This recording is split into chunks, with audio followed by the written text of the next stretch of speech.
Good evening.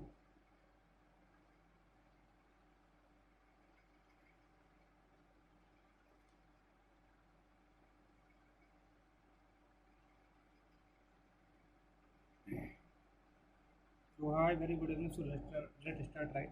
So today what we are going to do, Arsia, we are just going to do what we call gravitation today. Really sorry, मैंने अभी भी message देखा आपको, देखिए, thank you so much.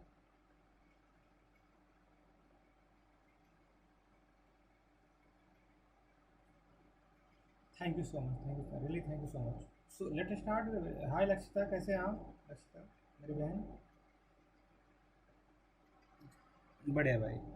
चलिए लिखिए, topic लिखेंगे gravitation. तो ग्रेविटेशन में क्या करने वाले हैं हम, एक सेकंड किसी ने पेन को, तो हम क्या, ग्रेविटेशन का मतलब होता है एक फोर्स होता है, उस फोर्स को बोलते हैं हम ग्रेविटेशन, जो हमेशा ही अट्रैक्टिव होता है, अट्रैक्टिव होगा फोर्स, जो कि क्या होगा, फोर्स है। टॉपिक क्लास हम करने जा रहे हैं आज की क्लास में gravitation.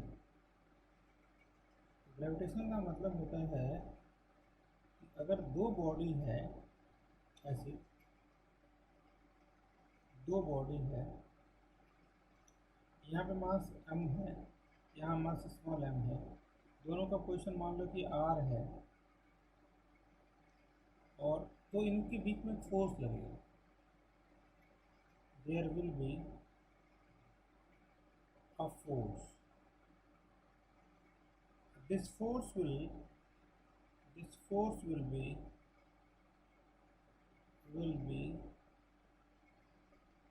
always be attractive in nature, attractive in nature. The unit of force is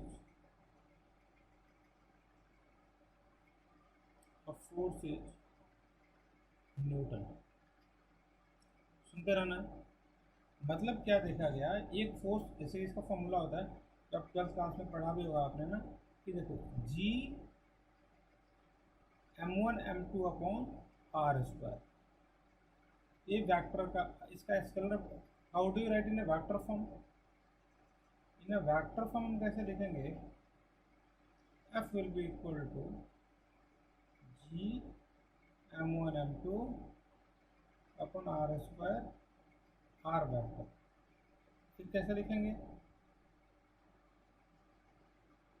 इसको, और अच्छे से लिखने के लिए हम लिखेंगे F will be equal to G m1 m2 r square, r vector upon r vector.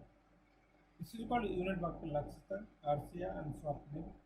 Unit vector का मतलब होता है कि मैग्नीट्यूड 1 होगा, इसका यूज होता है for the direction. What is the formula for the unit vector का? R vector magnitude of R. How do you write? F will be equal to G m1 m2 upon R cube, R vector, F will be equal to G m1 m2 upon R cube, this is the R vector. आप इसको ऐसे भी लिख सकते हैं in the vector form, in the other way, F12 G m1 m2, इसको उल्टा कर दो, 2 1 क्यू 2 1 क्यू, ए है, this is a vector. Now आगे चलिए। आपको पता है हमेशा ये जो क्या होता है, अट्रैक्टिव इन नेचर होता है। जी को बोलते हैं यूनिवर्सल ग्रेविटेशनल कांस्टेंट, जिसकी वैल्यू होती है G will be equal to 6.67 10⁻11। क्या करेंगे, देखिए यहाँ पे newton metre square per KG square, this is the value of the G, right. 6.67 10⁻11 newton metre square per KG square. I hope it's all right. That's okay. Lakshita हो गया आपका? ठीक, आ गया है। आपको पता है, जैसे कैसे कैसे सिखाता हूँ आपको, जो हम फॉर्मूला लेते हैं ना, ऐसे F12, if you want to write, minus put करेंगे G M1 M2, यहाँ लिखेंगे R21 Q, यहाँ लिखेंगे R21। This is seven. ये वेक्टर फॉर्म,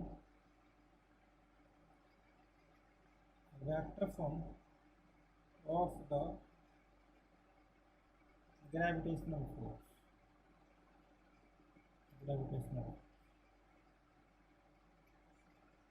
आगे चले, vector form of the gravitational force. आगे आ जाइए। हमें क्या बोल रहा था आपको, हमें पता है क्या होता है क्या नहीं होता। तो एक आदमी का नाम था कैपलर्स, इसको बोलते हैं कैपलर्स लॉ। सुनना ध्यान से क्लास। कैपलर्स ने जो है आपको 3 प्रिंसिपल दिया था। प्रथम क्या है, all the celestial object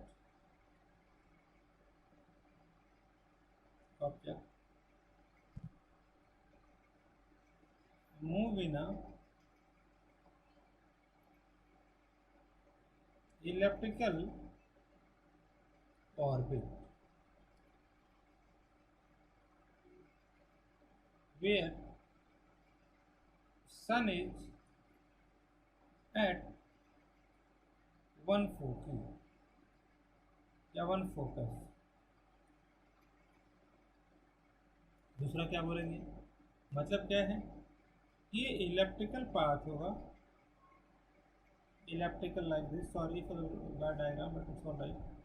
2 focus होते हैं। फोकस का जो प्लुरल होता है वो होता है फोकी, जिसमें क्या होता है, सन इज एट वन सेंटर और यहाँ पे ऑब्जेक्ट रिवॉल्व करते हैं। Object will revolve around the elliptical path. Elliptical path में क्या करेगा, एक घूमेगा। और सन कहाँ पे है, एक जगह एक फोकस पे है, where sun is at one focus. हम क्या बोल रहे हैं, अच्छी चीज़ क्या है कि इलेप्टिकल वाला पाथ पहला प्रिंसिपल है, इलेप्टिकल पाथ। अगला जो बड़ा इंपॉर्टेंट है, वो जो हम डिस्कस करने वाले हैं, उसको हम बोलते हैं कि अगर कोई ऑब्जेक्ट है, देखिए suppose I have any celestial body, एक चीज होता है उसको बोलते हैं एंगुलर मोमेंटम। सुनते रहना है, एंगुलर मोमेंटम। इसका फॉर्मूला होता है क्लास mv इंटू आर। इसको हम ऐसे ही बोलते हैं आर क्रॉस एम वी। जब कोई बॉडी रोटेट करता है ऐसे, ये सन है, यहाँ पे सपोज यहाँ पे ऑब्जेक्ट है,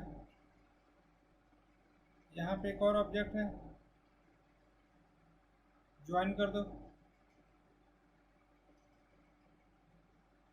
ऐसे, ऐसे ऐसे है, एक और ऑब्जेक्ट लगा लो ऐसे, बी और ये बी डैश। क्या बोलोगे पता है आपको कि whatever area which will be swept by the a to a dash, मतलब D A by D dash की जो वैल्यू होगी वो होगी L/2m। मतलब the celestial object object swap equal area at the equal interval, मतलब d upon dt will be equal to L upon 2m. ये rate this m mass of नहीं m is the mass for that object. This is the actually what we have to remember ना मेरे भाई कि यहाँ से यहाँ जाने में जो एरिया का जो रेट होगा और जो एरिया का रेट इधर का होगा वो हमेशा कांस्टेंट होगा. एरियल जिस स्पीड से एरिया स्वेप करेगा इसका ऐसे बोल सकते हो ना, they sweep equal area in equal interval of time. ये लिखिए यहाँ पे द प्लैनेट revolve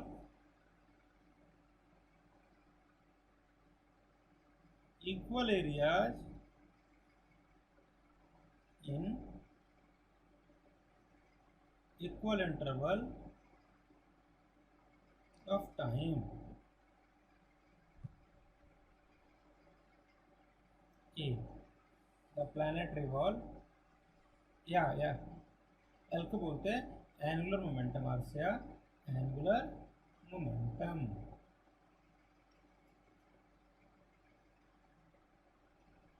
वो नहीं एक ही मतलब कि क्या है ना कि एक ही ऑब्जेक्ट है, वो जब दो पोजीशन पे स्वेप कर रहा है तो देखा गया कि उनका जो डिस्टेंस होगा ना, उनका जो स्पीड होगा डी अपॉन डी टी ना, वो हमेशा क्या रहेगा अर्सिया, कांस्टेंट रहेगा. इसको बोलते हैं एरियल स्पीड.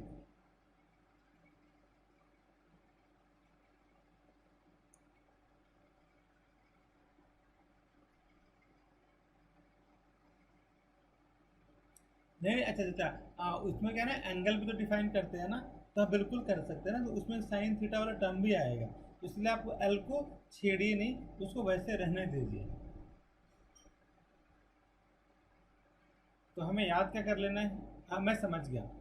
हाँ मैं बताऊँ आपको, ये वाली लाइन समझ में आई कि प्लैनेट जो है, अगर हमारे पास दो ऑब्जेक्ट दो पोजीशन है, यहाँ से आप यहाँ जा रहे हैं A dash A B dash A B, अगर आप यहाँ से दो पोजीशन पे जा रहे हैं, यहाँ वाला एक एरिया हो गया और यहाँ से आप यहाँ जा रहे हैं ये दूसरा एरिया हो गया. तो दोनों का जो एरिया का जो रेट होगा ना वो कांस्टेंट रहेगा. डी अपॉन डी टी हमेशा क्या रहेगा, कांस्टेंट रहेगा.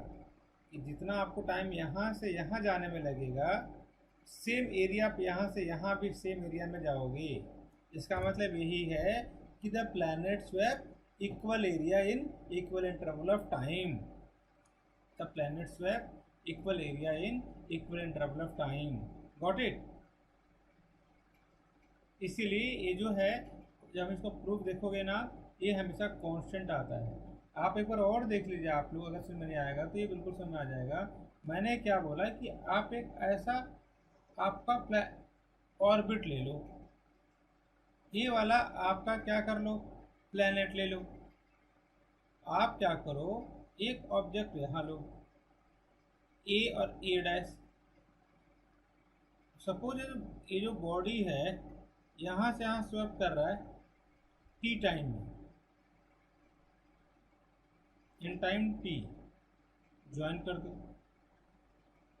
ऐसे. अब ऑब्जेक्ट मान लो कि यहाँ आ गया और यहाँ आ गया, ए बी डैश और ए बी. अब इसका जो एरिया होगा ऐसे देखो, ए वाला ऐसे ऐसे ऐसे, ये वाला ऐसे, और एक इसका देखो ऐसे देखो,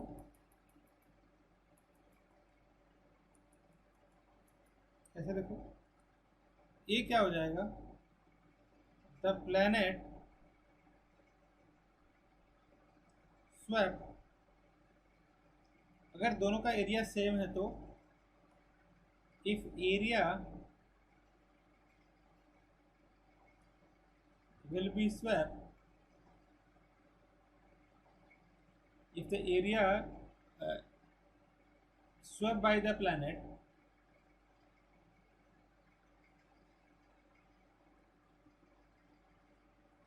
will be same,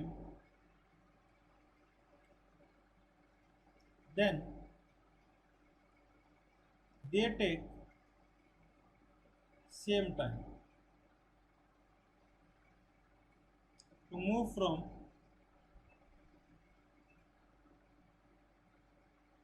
A to A dash and B to B dash। क्या अभी आपको क्लियर हुआ? ठीक है, आपने हो गया Lakshita? Okay, okay Swapnil, thank you so much. आगे जो थर्ड इसी का लॉ है वो बोलता है कि टी स्क्वायर डायरेक्टली प्रोपोर्शनल होगा उनके distance of the semi major axis, where a is a semi major axis, ऐसे, और T is a time period. मतलब the body swept, but the time period for sweeping a body will be the cube of their semi major axis। Time taken by the body by a planet, a square of the time, a square of the time, a square of the time taken by the planet will be cube of the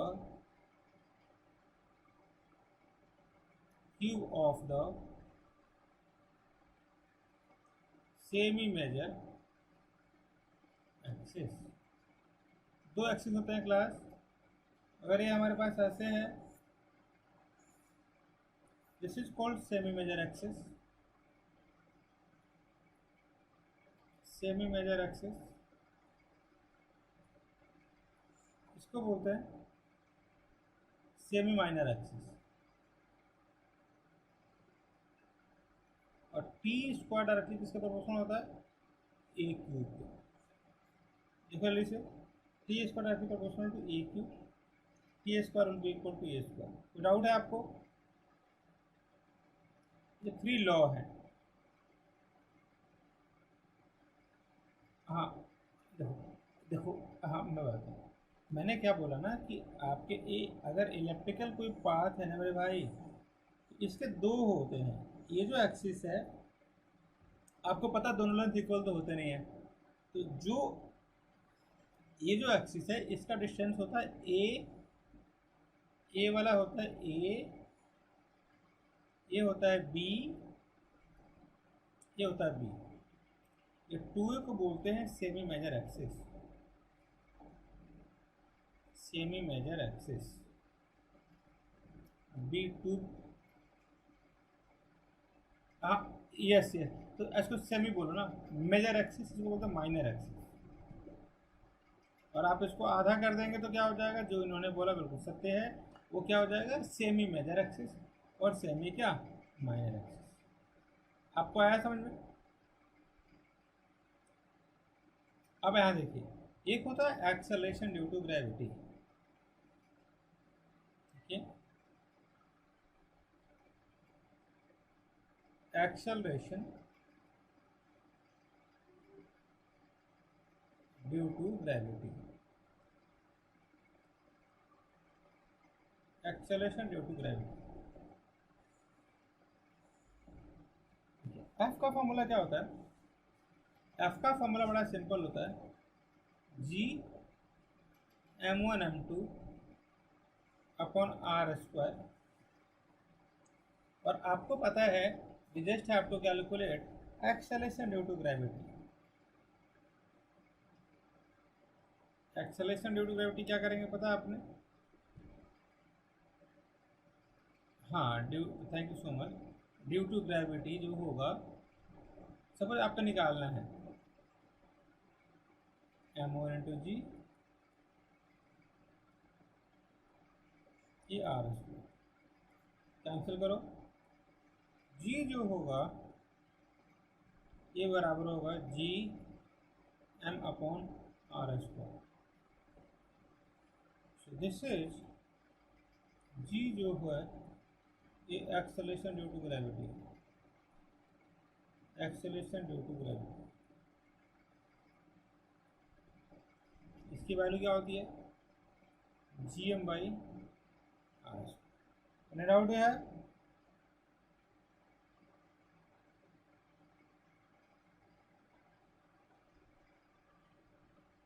नहीं, ये होता है ना, जैसे मान लो कि ये आपका अर्थ है, अच्छा क्वेश्चन है, this is your earth having mass m, this is a small object,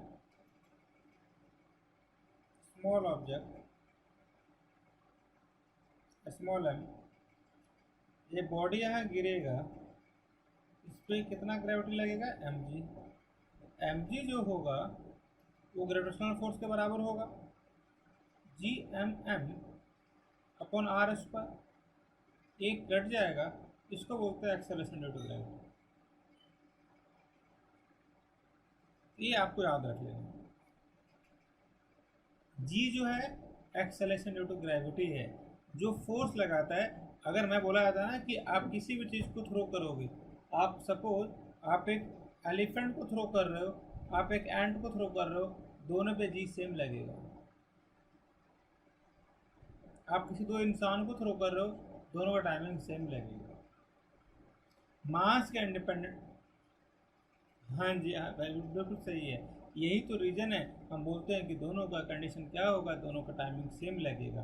आप किसी एलिफेंट को थ्रो करो, वो मास पे डिपेंड करता नहीं है, वो तो मास ऑफ अर्थ होता है, जो जिस अर्थ से, अर्थ तो सबको एक ही फोर्स से क्या करेगा, अट्रैक्ट करेगा, वो इसको बोलते हैं क्या, capital M. I hope it's all right.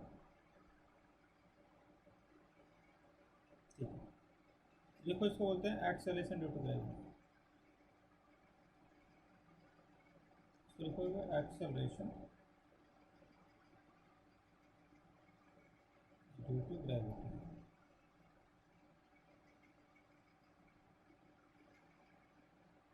Ji G M by, तो डाउट है आपको? अगर आपको पता है, जैसे सपोज हमारे पास कोई बॉडी है, सुनते रहना आपको, ऐसे ये मास है, यहाँ पर कोई इसी बॉडी को हमने रखा हुआ है, कितना फोर्स ए, बॉडी नीचे गिरेगा तो इनका डिस्टेंस है आर प्लस एच। हम लिखेंगे the force by which the body will attract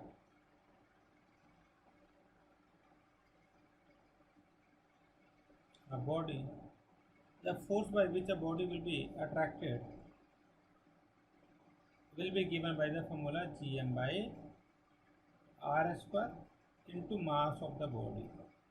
तो आपको पता है कि आप एक चीज़ अगर डिस्कस करोगे ना, तीन चीज़ आपको याद रख लेना है।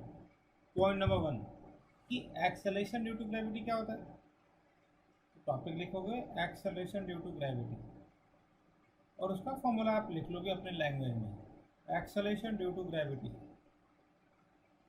कितना होगा class, will be equal to G M by जो भी है एक्स स्क्वायर आर स्क्वायर। फिर से लिखोगे, अगर कोई बॉडी है, ये हमारा अर्थ है, आप किसी बॉडी को यहाँ पे रख रहे हो, इसका डिस्टेंस कितना है पता है आपको, एक्स है, जी एच पे क्या होगा, एक्सेलरेशन ड्यू टू ग्रेविटी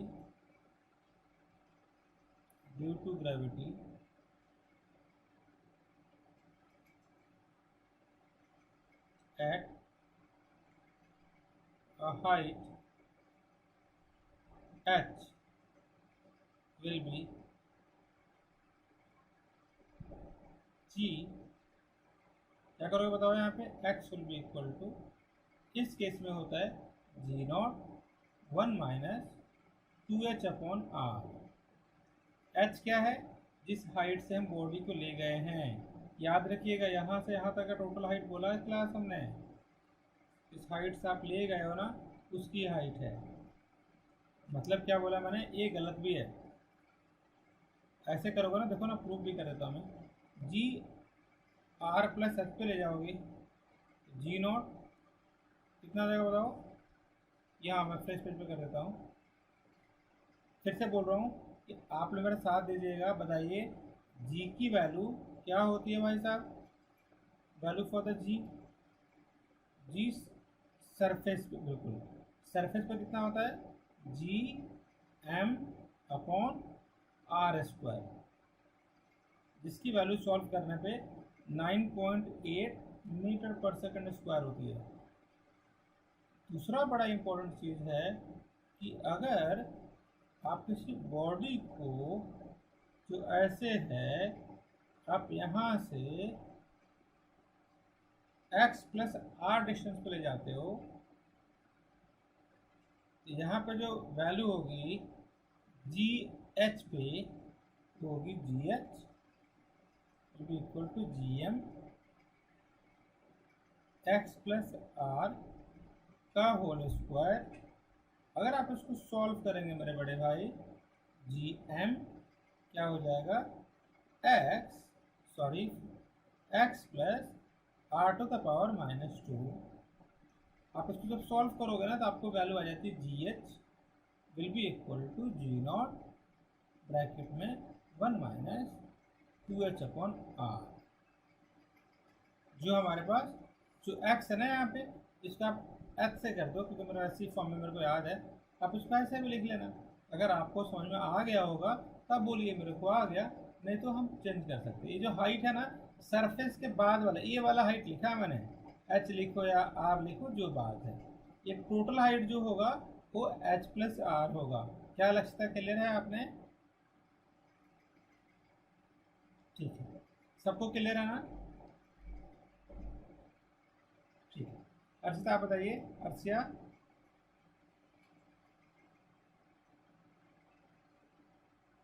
अच्छा ठीक है, मतलब आपको प्रूफ चाहिए, मैं समझ गया। देखो उसको कोई बात नहीं, प्रूफ कर देते, 1 मिनट का गेम है। जीएस को बोलोगे या जी नॉट को बोलोगे, क्या बोलोगे पता है, G M upon are square. आप अगर एच हाइट पे ले जाओगे, एच हाइट पे ले जाओगे, तो बोलो क्या हो जाएगा बताओ, एच प्लस आर, आप एच हाइट पे ले गए, G M H plus R का होल स्क्वायर। यहाँ तो कोई डाउट है आपने, अब जी एच इसको लिखिए कि जी सरफेस पे जी जो की जी नॉट वैल्यू होती है, डिवाइड कीजिए G M upon H plus R का power whole square G M upon are square. Value cancel हो जाएगा, G H upon G naught R square, R plus H to the power whole square, R common ले लीजिए,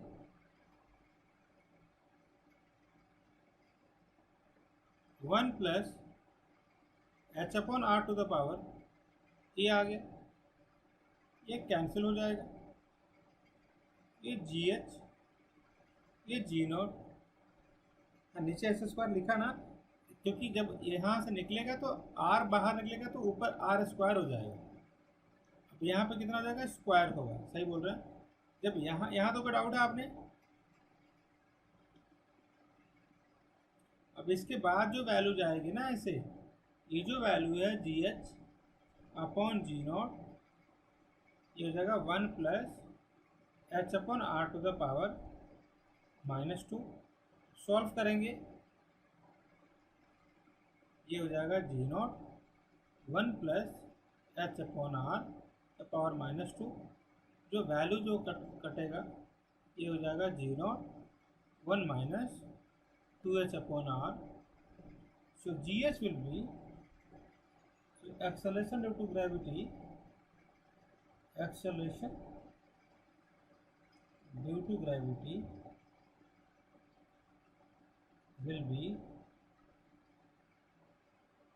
equal to GH will be equal to G0 1 minus 2h upon r. अब आया आपको समझ में? ये बाइनोमियल का एक कंसेप्ट लगाया बाद में, जब h और r की वैल्यू अप्रोक्सीमेटली इक्वल आती है तो हम लिख सकते हैं वहाँ पे क्या लिख सकते हैं, ये वाली value GH will be equal to G0 1 minus 2h upon r. I hope it's all right. हाँ जी,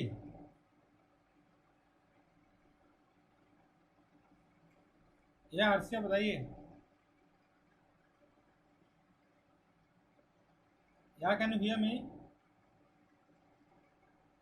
क्या आया आपको समझ में?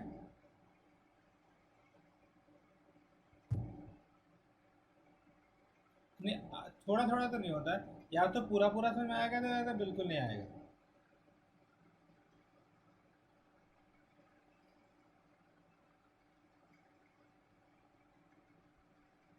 अच्छा, आपको आपको ये वाला स्टेप क्लियर है क्या?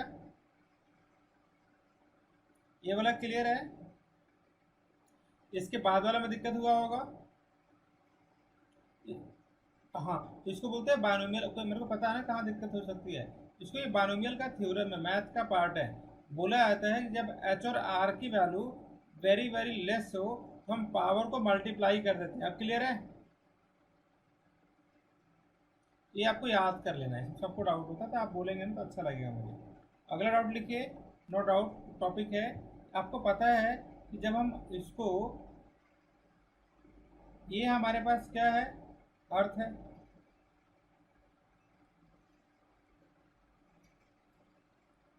और यहाँ पे क्या है? अब हम इसके नीचे आ रहे हैं. क्या बोल रहा था मैं कि हमारे पास या दिस इज,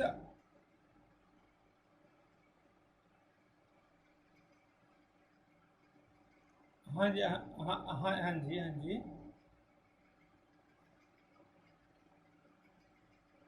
बिल्कुल, हाँ हाँ हाँ, बिल्कुल. हाँ, हमने यही किया उसमें. Very good, thank you so much. यहाँ इसकी वैल्यू है, देखिए लक्षिता, डी डेप्थ पे बात कर रहे हैं कि इस पॉइंट पे जी डी की वैल्यू क्या होगी. तो जो डेरिवेशन से बड़ा टफ है इसका, हमारा सिलेबस में नहीं है, मेरे को तो आता है. अगर आपको बताओगे तो बता भी दूंगा, टाइम वेस्ट होगा. तो वैसे आप इसको याद कर लेना कि when we calculate the value for the g inside the depth d, gd will be equal to 0 1 minus t by r, where d is a depth, r is the radius.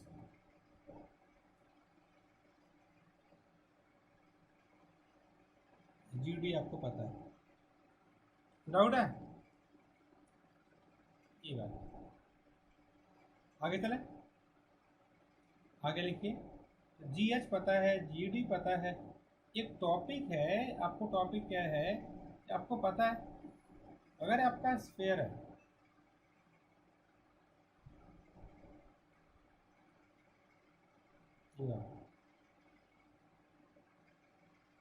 ऐसे, और किसी पर्टिकुलर लैम्डा पे हम value निकालना चाहते हैं. आपको पता है that any particular value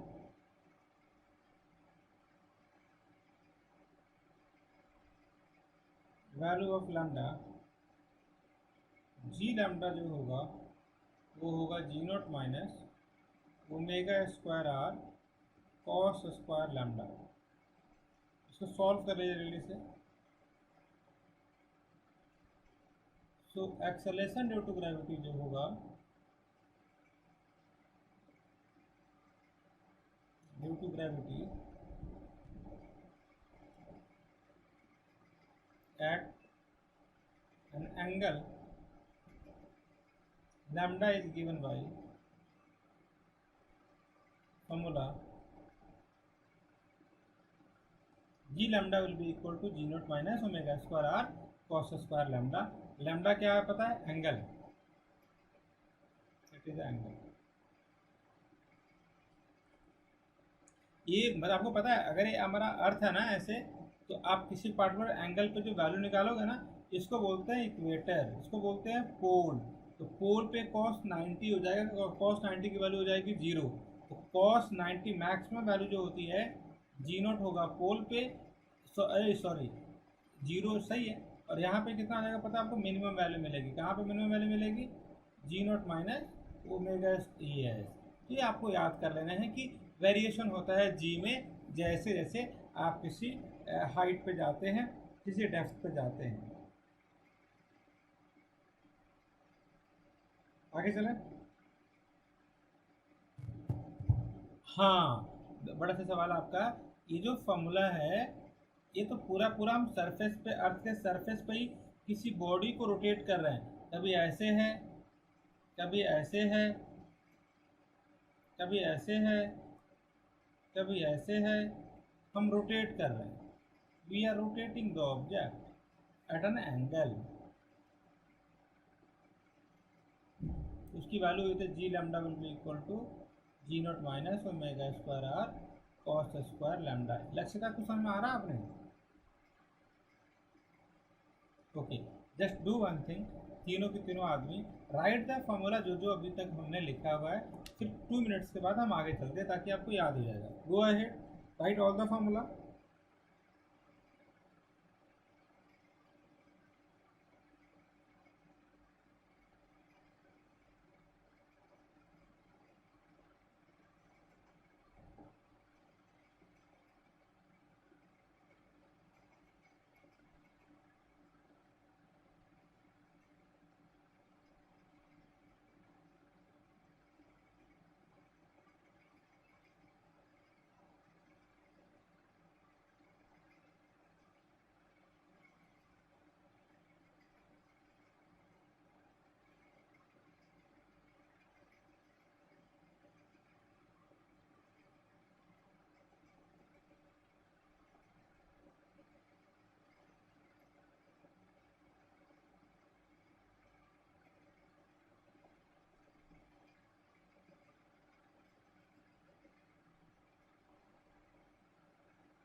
आगे चलिए, हम लिखेंगे अगला टॉपिक जो है एनर्जी.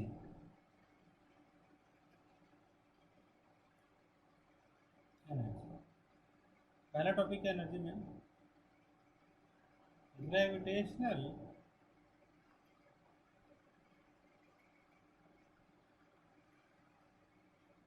पोटेंशियल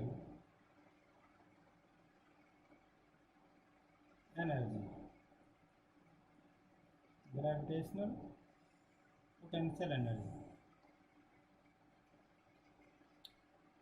आपको पता है जो ग्रेविटेशनल पोटेंशियल एनर्जी जो है,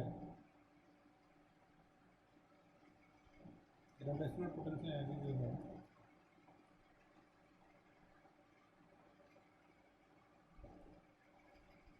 it is a energy due to the conservative force. आपको पता है कंजर्वेटिव फोर्स क्या होता है?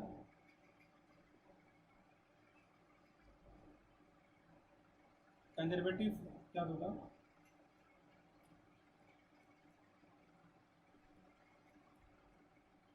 कंजर्वेटिव फोर्स, हाँ conservative force are the force, the force in which work done in a round trip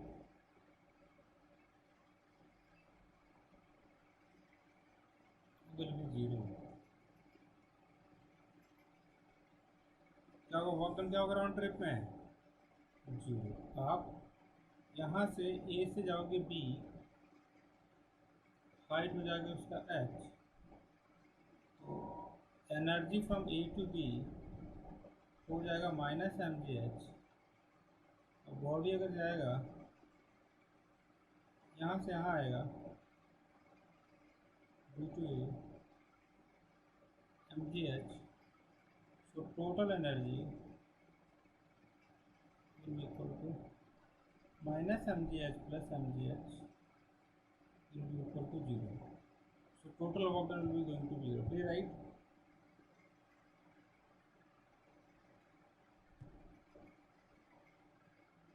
हाँ बिल्कुल सही बात है।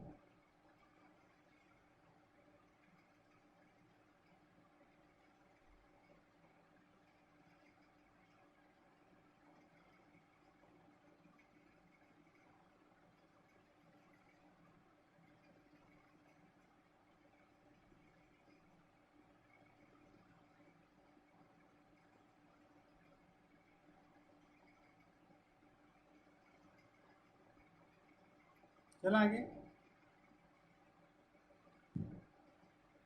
आगे लिखिए। दो चीज़ें होती है जो डिस्कस करना है, जो बड़ा इंपॉर्टेंट है, ध्यान में सुनते रहना आप लोगों को। क्या आप लोग साथ में हैं, बताओ अच्छा concept. Okay, yes Lakshita, Arshiya, Arshiya ना, देखिए whenever anybody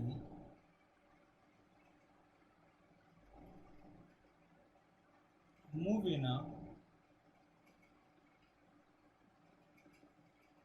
सर्कुलर पाथ, जब भी कोई बॉडी अगर मूव करे सर्कुलर पाथ में,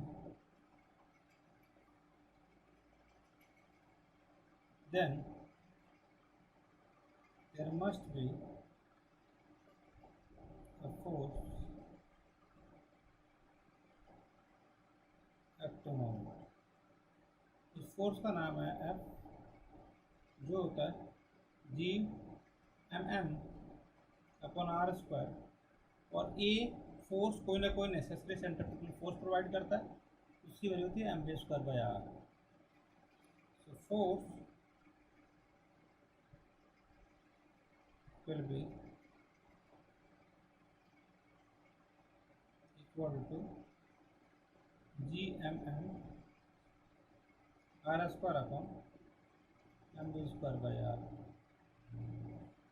आपने क्या कर लेना है, आज के बाद से कोई भी क्वेश्चन आए ग्रेविटेशनल फोर्स का, टेक 2 पॉइंट्स, अगर I am telling take 2 points and equate the energy.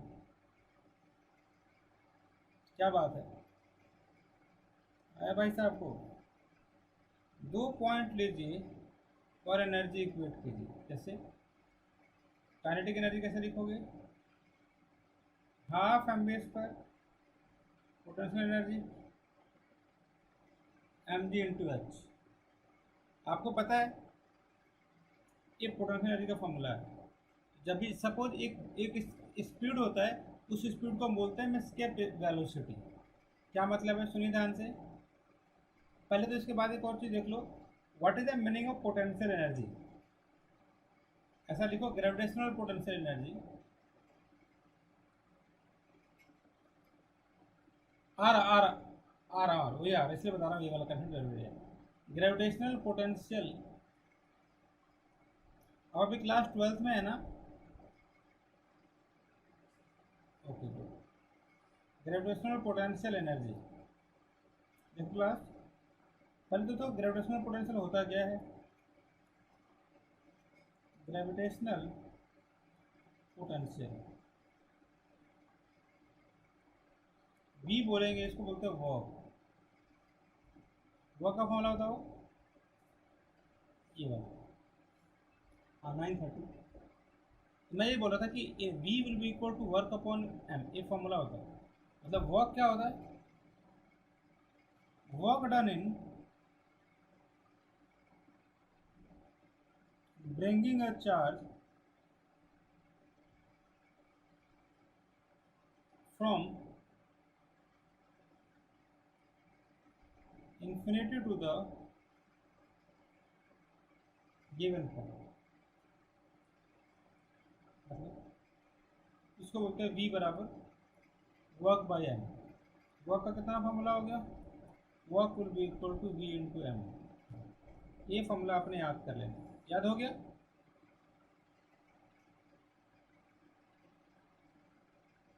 No, इसको बोलते हैं ग्रेविटेशनल पोटेंशियल।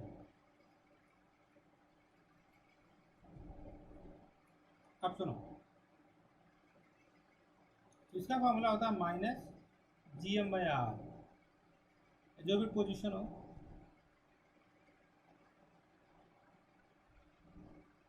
ग्रेविटेशनल पोटेंशियल, तो डाउट है? आगे चलें? हाँ जी, आगे मैं बोल रहा था आपको,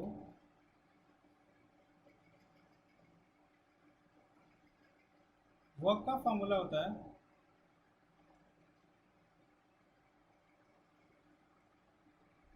minus G M M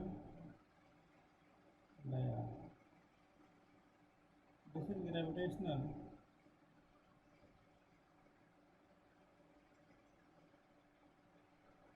potential energy. आगे चलें? और ये जो ग्रेविटेशनल, ओके, ये जो ग्रेविटेशनल पोटेंशियल एनर्जी होता है एक कंजर्वेटिव होता है। हमें बोल कर रहा था आपको what is the meaning of escape velocity. समझते हैं इसको अच्छे से। एस्केप का मतलब बताओ क्या होता है, सुनते रहना आपको। Escape velocity,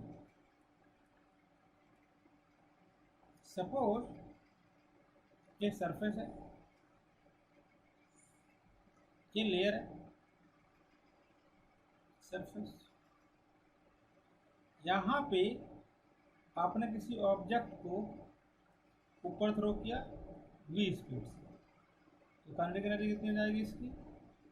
half M V square. पहली बात है,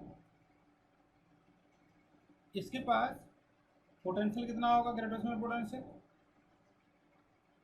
minus G M M by R. आपने इसको थ्रो करना बिल्कुल इन्फिनिटी पे।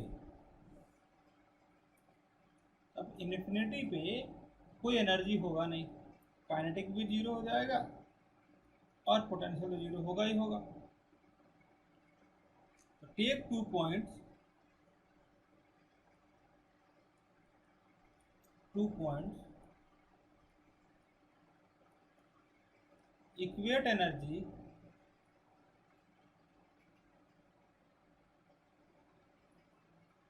at both the point।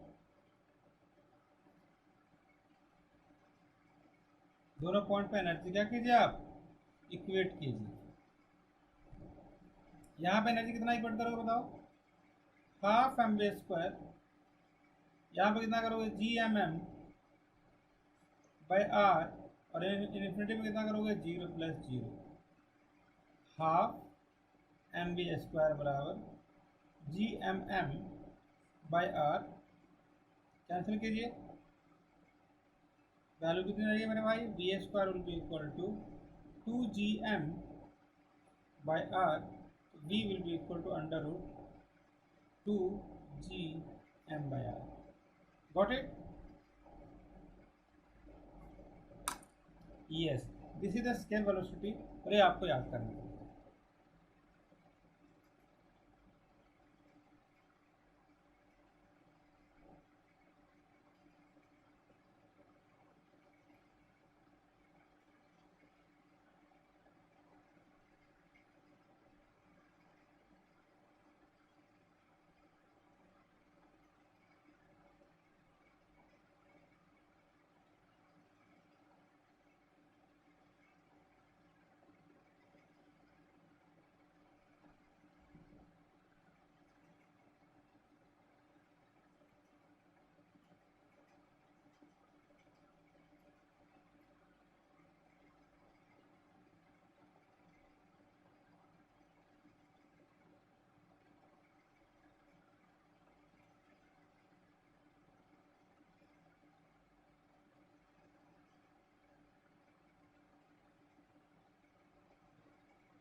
तो मतलब ये तो क्वेश्चन आता है ना कि एस्केप वेलोसिटी कौन सी चीज़ों पर डिपेंड नहीं करता है, इसका आंसर लेंगे escape velocity do not depend upon the mass of the body.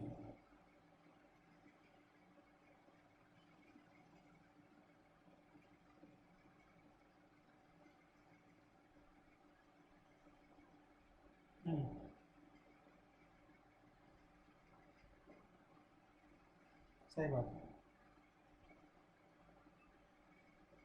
आगे तरह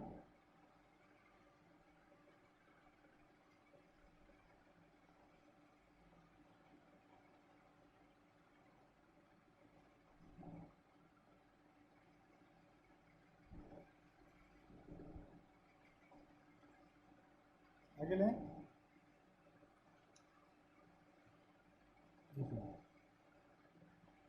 आगे है बड़ा अच्छा टॉपिक है, what do you mean by the time orbital velocity, topic लिखिए।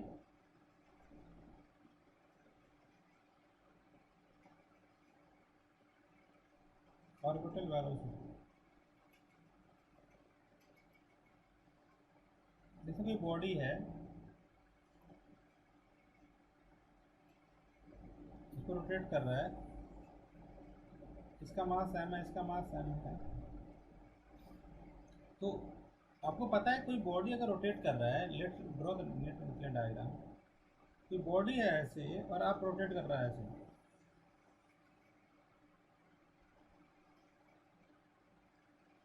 m r0, तो ग्रेविटेशनल फोर्स जो होगा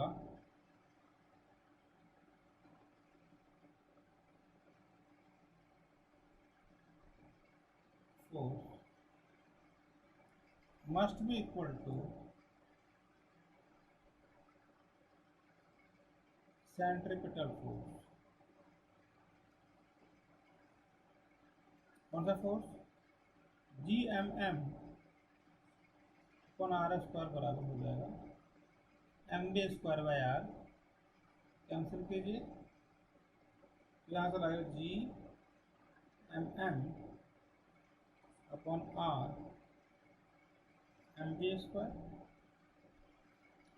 वी स्क्वायर जो होगा वो होगा यहाँ पे G M by R, V will be equal to under G M by R, time period का फॉर्मूला होगा 2πr अपॉन वी,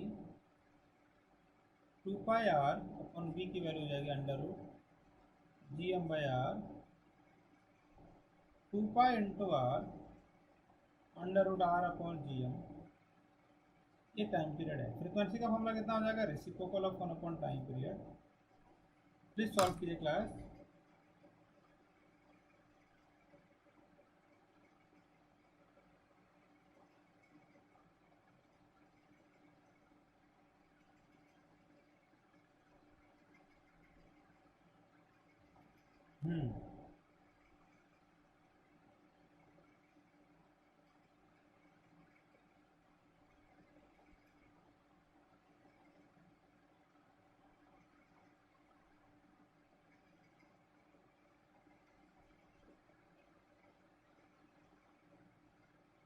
आया समझ आपको? क्या बताइए?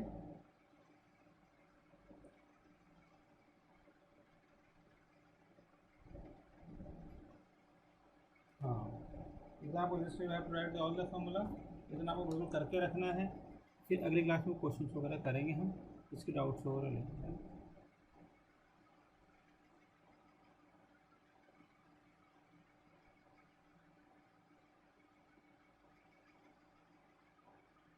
Okay, thank you so much. Stay blessed.